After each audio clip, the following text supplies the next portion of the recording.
తెలంగాణ ప్రభుత్వ ఉద్యోగుల యొక్క నేటి ప్రధాన వార్తలు చూద్దాం. ఒకసారి మీరు వీడియోని లైక్ చేసి ఛానల్ సబ్స్క్రైబ్ చేసుకోండి. బదిలీలు పదోన్నతులు చేపట్టాలి. పీఆర్టీయూ టీఎస్ టీచర్ల బదిలీలు పదోన్నతులు తక్షణమే చేపట్టాలని పీఆర్టీయూ టీఎస్ రాష్ట్ర ప్రభుత్వాన్ని కోరింది. ఆర్టీసీ విలీనం అంతేనా? గత ప్రభుత్వ హయాంలోనే 90% ప్రక్రియ పూర్తి. అమలుపై స్పందించని కాంగ్రెస్ సర్కార్. ప్రక్రియ మొదలయ్యాక ఇప్పటికే 1800 మంది ఉద్యోగుల పదవి విరమణ. త్వరలో టీచర్లకు ప్రమోషన్లు, పదోన్నతులకు టెట్ అవసరం లేదన్న హైకోర్టు. కోర్టు ఆదేశాల మేరకు ప్రమోషన్లు ఇవ్వాలనే యోచనలో విద్యాశాఖ.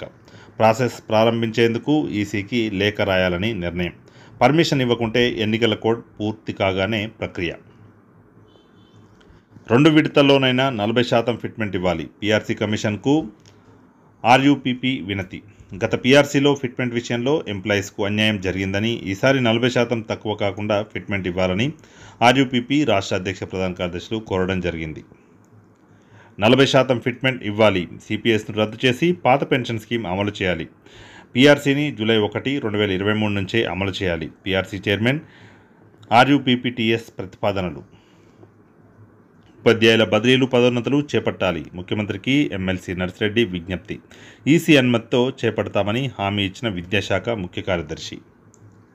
నిలిచిపోయిన బదిలీలు పదోన్నతుల ప్రక్రియను పూర్తి చేయాలి. విద్యాశాఖ ముఖ్య కార్యదర్శికి పీఆర్టీయూ టీఎస్ విజ్ఞప్తి. ఆర్టీసీ కార్మికుల సమస్యలను పరిష్కరించండి. వినతిపత్రం సమర్పించిన ఎస్డబ్ల్యూ నేతలు.